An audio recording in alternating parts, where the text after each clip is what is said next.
नमस्कार, मैं हूं पवन त्यागी।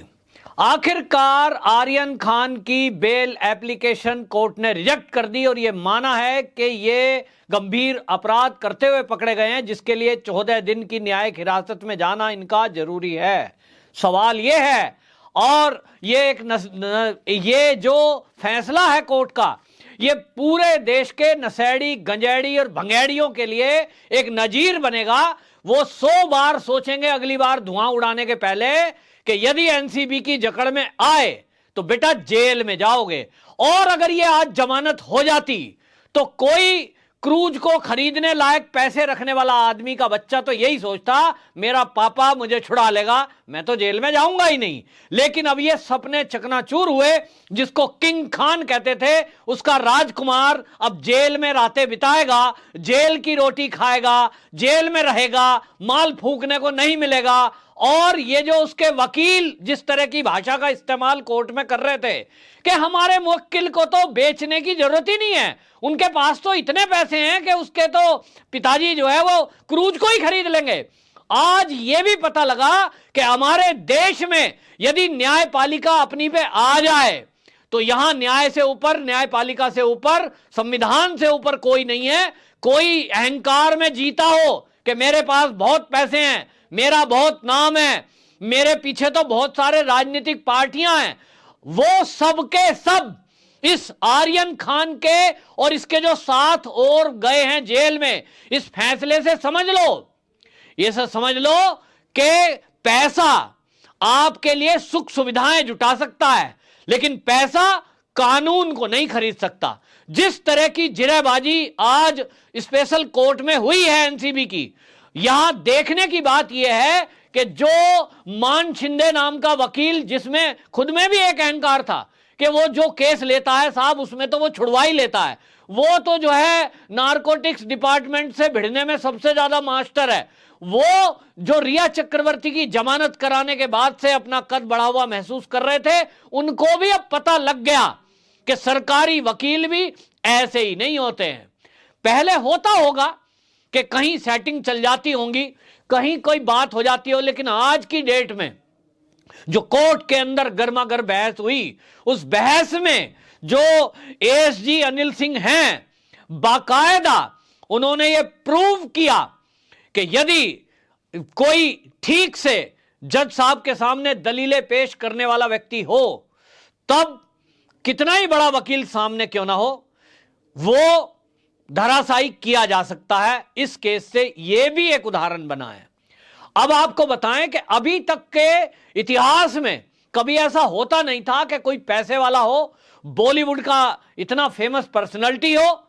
हमने देखा हिट एंड रन केस में, हमने देखा संजय दत्त के केस में, नाम है, पैसा है, राजनीतिक दलों तक पहुंच है, तो उनको भी साधु बनाकर पेश किया जा रहा है। यह बात अलग है कि बॉलीवुड के बहुत सारे लोग अब यह कह रहे हैं कि समाज में सब साधु थोड़ा ही हैं, ये तो बच्चा है, छोड़ दो। ये बच्चा है, एक तरफ 25 साल का बच्चा है, भैया ये कब तक बच्चा रहेगा?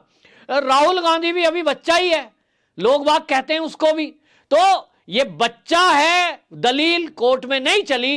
कोर्ट ने माना कि जिन्होंने ड्रग कंज्यूम करी और अगर प्रतिबंधित ड्रग ले रहे हैं तो भी सजा है। और जो आर्यन खान की पैरवी कर रहे थे, उस आर्यन खान को, जिसको ये कह रहे थे कि ये तो जेल में 1 मिनट में नहीं रहेगा, 1 मिनट भी नहीं रहेगा, इसके खिलाफ तो कोई सबूत ही नहीं है, उसको 14 दिन की न्यायिक हिरासत मिलना, ये जेल में जाना, ये जताता है, ये बताता है कि उसका अपराध छोटा मोटा नहीं है। उसके खिलाफ जो एनसीबी ने साक्ष्य प्रस्तुत किए, जो चैटिंग प्रस्तुत की, उस चैटिंग में बाकायदा एनसीबी ने बताया कि आप ये बताइए, जो आर्यन खान का वकील दलील दे रहा है कि मेरा मुवक्किल आर्यन खान बच्चा है, इसका तो कोई रोल ही नहीं है, इसके पास से तो कोई ड्रग मिली ही नहीं है, ये उस जगह पे था।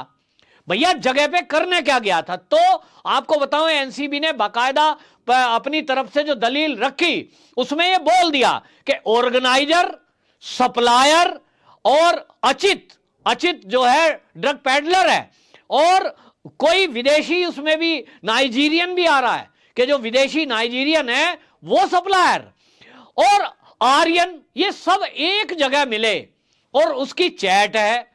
चैट में फुटबॉल का कोड वर्ड दिया गया, फुटबॉल को इधर कर दो, उधर कर दो, इसको ऐसे ले आओ।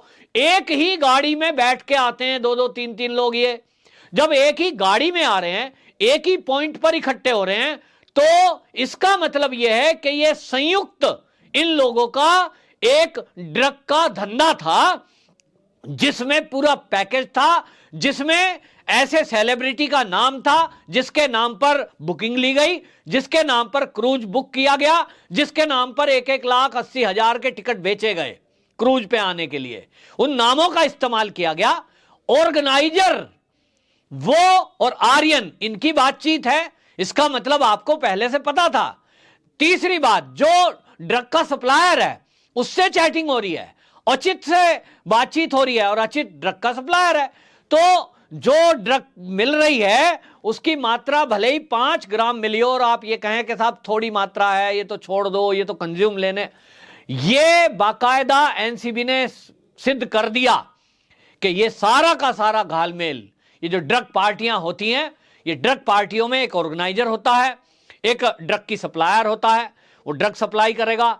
ऑर्गेनाइजर का काम है बाकायदा सारे अरेंजमेंट करना, खाना पीना सोना सब अरेंजमेंट करता है वो, और इवेंट मैनेजमेंट के नाम पर वहां म्यूजिक बजता है और बाकी चीजें होती हैं। ड्रग सप्लायर अपनी ड्रग बेचने के लिए आ रहा है, उसका हिस्सा कहां कहां जाता होगा ये जांच का विषय है। और आर्यन खान जैसे सेलिब्रिटियों के फेस पर ये पार्टियों में भीड़ को जुटाया जाता है। कोई एक सेलिब्रिटी आ जाए उसके नाम पर भीड़ आई जाती है, लोग पैसे देकर आने को तैयार हैं, और इसलिए 80,000 रुपया कोई थोड़ा थोड़ी होता है। तो अमीरों की पार्टी आर्यन खान के नाम पर, सेलिब्रिटियों के नाम पर, और इसलिए सब बराबर के हिस्सेदार हैं। कोर्ट ने बाकायदा ये मानते हुए कि किसी ने ड्रग सप्लाई की, किसी ने कंज्यूम की, ठीक है, ये सब के सब 14 दिन की न्यायिक हिरासत में रहेंगे। ये बात अलग है कि जिस 14 दिन बाद इनकी जमानत याचिका पे फिर से जब सुनवाई होगी, तब तक हो सकता है कि एनसीबी और भी सबूत इनके खिलाफ जुटा ले। और अगर एनसीबी ने ऐसा कर लिया कि इनकी जमानत 14 दिन बाद जब ये छूटने का नंबर इनका आ रहा हो, उसके बाद अगर एनसीबी के पास कुछ और सबूत पुख्ता मिल गए, तो इनकी सजा और आगे भी बढ़ सकती है। अभी तक बेशक प्रथम दृष्टया ये जितने लोग कहें कि आर्यन के पास से ड्रग नहीं मिली, आर्यन के पास से ड्रग नहीं मिली, ये सब फेक न्यूज फैलाई जा रही है, क्योंकि एनसीबी के जो अफसर हैं वो बाकायदा मीडिया में आकर बता गए हैं कि आर्यन खान के पास से भी ड्रग मिली है। जब एनसीबी के अधिकारी प्रेस कॉन्फ्रेंस करके कह रहे हैं, तो बाकी लोग जो मीडिया है या बाकी लोग वो किस बिना पे कह रहे हैं इसके पास से कुछ मिला नहीं है? पास मतलब क्या होता है? पास मतलब जेब में होता है? पास तो मतलब यह है कि मैं इस कमरे में खड़ा हूं और अगर इस कमरे में कहीं AK-47 रखी हो और पुलिस आके छापा मारे, मैं कहूं साहब मेरे पास से थोड़ी मिली है AK-47, ये तो कमरे में थी। तो कमरे में थी तो मतलब कमरा किसका? तो उसकी कमरा किसका वो कमरे वाला बताएगा, और कमरे वाला बताएगा कि मेरी थोड़ा ही है साहब, मेरा तो कमरा है, मैंने तो इसको रहने के लिए दिया, तो AK-47 किसकी? अब ये फैसला तो आपस में करेंगे ना दोनों तीनों। और इसीलिए एनसीबी ने दलील रखी कि क्रूज किसी का, ऑर्गेनाइजर कौन, ड्रग सप्लायर कौन और लेने वाला कौन? हमें जिसके कमरे में मिली आर्यन खान के, हमें तो ये पूछना है आर्यन खान से कि तेरे कमरे में ड्रग जो है ये कहां से आई, क्रूज पे कहां से आई? तो ये बताएगा कौन? सप्लायर, और सप्लायर के बाद ऑर्गेनाइजर, ऑर्गेनाइजर, ये सब मिलकर के इसी जांच को आगे बढ़ाने के लिए दलीलें दी गई थी, जिसको कोर्ट ने माना, और इसीलिए इनको 14 दिन की न्यायिक हिरासत में रखा है। इतने दिनों में एनसीबी को ये जो टाइम मिलेगा, इसमें जांच करेंगे अपने तरीके से, और जिस तरह से समीर वानखेड़े जांच करते हैं, उम्मीद ये लगाई जा रही है कि ये आगे भी और कुछ सबूत जुटा लेंगे। तो एक माना जा रहा है कि आसानी से आर्यन खान छूटने वाला नहीं है। अभी जो 15 दिन के लिए जेल गए हैं वो आगे भी बढ़ सकती है। अब इस फैसले के बाद एक और बात है, जो उद्धव ठाकरे सरकार में मंत्री हैं नवाब मलिक, वो इस पूरी रेड को फर्जी बता रहे थे। वो कह रहे थे ये आरएसएस के कार्यकर्ताओं ने रेड की है। क्या अब वो ये जज के खिलाफ भी बोलेंगे? जिन जजों ने फैसला दिया है। मैं जैसे पहले कह रहा था, क्या नवाब मलिक ये कहेंगे कि ये जो जज थे जिन्होंने आर्यन खान को जमानत नहीं दी, जिन्होंने जमानत याचिका खारिज करते हुए इनको जेल भेज दिया, क्या वो आरएसएस के व्यक्ति हैं? या उन्होंने नियम और कायदे कानून के तहत, या नवाब मलिक बताएंगे कि जज साहब ने कानून कायदे के नियम के तहत ये उनको सजा बोली है। एनसीबी की विशेष कोर्ट में जो ये सजा बोली है वो वाकई में ये नवाब मलिक के लिए झटका है, जो एनसीबी पर सवाल उठा रहे थे। और एनसीबी ने तो पहले ही कहा था कि नवाब मलिक जो ये बयान कर रहे हैं, ये जो मीडिया में आकर इन्होंने बोला है कि ये रेड फर्जी है, ये जो है दुर्भावना से पीड़ित है, क्योंकि उनका जो दामाद है कुछ दिनों पहले उसके खिलाफ एनसीबी ने कार्रवाई करी थी, तब से नवाब मलिक बौखलाए हुए हैं और एनसीबी को किसी तरह से डराने धमकाने का भी काम किया जा रहा है। तो अल्टीमेटली सरकार पर भी, उद्धव सरकार पे सवाल उठ रहे हैं कि आपकी नाक के नीचे आपके राज्य में यदि नशाखोर पनप रहे हैं तो उनको रोकने वालों को आप क्यों बदनाम कर रहे हो, क्यों डराने धमकाने में लगे हो, बजाय इसके कि आम जनता और आम परिवार के बच्चे इस नशाखोरी से बचें। इसके लिए कोई सरकार को प्रयास करना चाहिए, लेकिन ये करते हुए सरकार दिखती नहीं है। और इसलिए जनता उद्धव सरकार पर भी सवाल उठा रही है कि आपने इस शासन में रहते हुए स्कॉटलैंड यार्ड की पुलिस जिसके पास है, महाराष्ट्र सरकार के,